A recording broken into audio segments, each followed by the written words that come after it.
Miracles, they say, still exist, and not everything we see on the internet has to be fights, bitterness, and sadness. Sometimes, just sometimes, good news find its way online too. Today's story is one of these moments.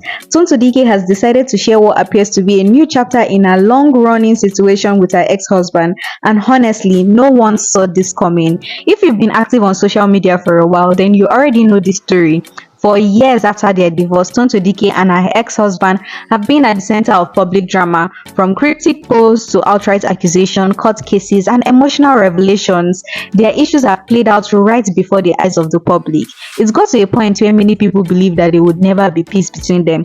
Every few months, something new would surface online. Another post, another response, another round of online reaction, and for a very long time, it felt like the cycle would never end.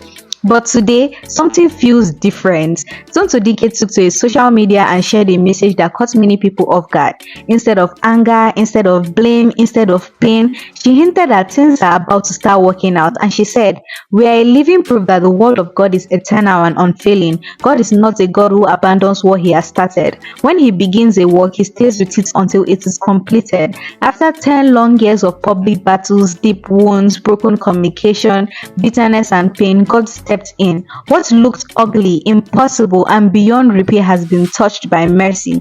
Peace has replaced chaos. Respect has returned. Where anger once lived, what humans' effort could not fix, God's healed by salvation, humility, and the sincere prayer of a child.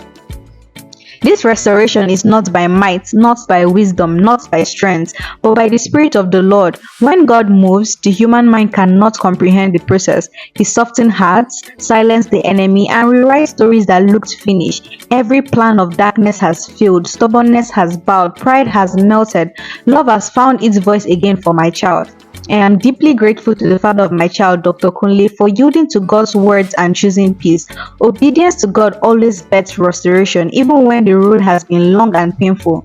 I am deeply grateful to the child of my father, Dr. Kunle, for yielding to God's words and choosing peace, because obedience to God can always be hard sometimes. To anyone standing where I once stood, tired, wounded, misunderstood, and believing nothing good can come out of this situation, please hear this. God has not abandoned you. Your story is not over. What he has started, he will surely perfect. Keep praying, keep choosing love, keep trusting God even when it hurts. She continued, "May this restored relationship remain built on the solid rock of God's grace, mercy, protection, and mighty hand. May it stand as a living testimony that God never fails, never forgets, and never walks away from his own. If God did it for us, he can do it for you." This miracle is called 10 years in one day. To my spiritual father, Papa, thank you for grooming a God-fearing, impact-making woman out of a total mess. That was what she said. Obviously, as expected, social media reacted instantly. A lot of people expressed happiness and relief, saying that they've been praying for this moment. And of course, there were those who simply applauded her for choosing peace and conflict. But one thing is definitely clear.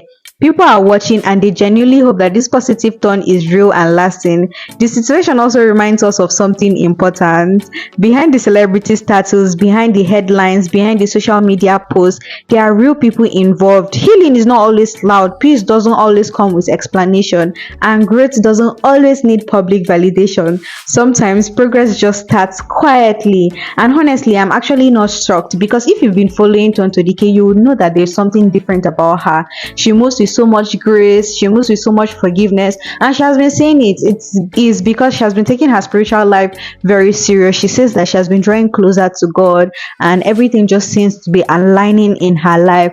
So I guess this is also one of the major reasons, because people would always say when you are closer to God, you genuinely just find peace even in unexpected places. I'm honestly happy for her, and the person I'm even much more happy for will be her son, because do you know what it means for a child to be away from his father? Every child needs his father, not just their fathers, but every child needs their parents. So I'm very happy for this whole new situation that is happening in her her life, and we're wishing them the best, honestly. But then the big question now is this: do you think this truly marks a turning point for Tonto Dikeh and her ex-husband, or is this simply a moment of calm after years of storm? Let me know what you think in the comment section. And of course, we all know that they are definitely not even going to be going back together, because her ex-husband is already remarried. I mean, this their whole situation happened years ago. So yeah, we're wishing them the best. And if you enjoyed this update, don't forget to like this video, subscribe to the channel, guys, and turn on your post notifications so that you do not miss any of our next story, because sometimes the internet surprises us with good news too. Thank you so much for being a true MVP and watching till this end, and I'll see you in our next video. Bye for now. The greatest disservice as a Christian anyone can do, as a Christian, that you can do to yourself, is thinking that the devil is not interested in you anymore. Look, let me tell you something. The devil has come to kill, steal, and destroy. It's been his pattern. It will always be his pattern. The devil will never get tired of chasing you, chasing after your life. The devil will never get tired of wanting what God has rescued. The devil will never get tired of what he used to use, an instrument that he used for his purpose once. The devil will never get tired, and so therefore you should never get tired. The only thing that would make the devil's hand, or the devil's word, or the devil's altar not affect you is your prayer. As a Christian, do not joke with your prayer life. Do not joke with your prayer life. An empty Christian is a prayerless Christian. A Christian who is not in sync with the flow of God is a prayerless Christian. A Christian who would not be able to stand the test of time is a prayerless Christian. You cannot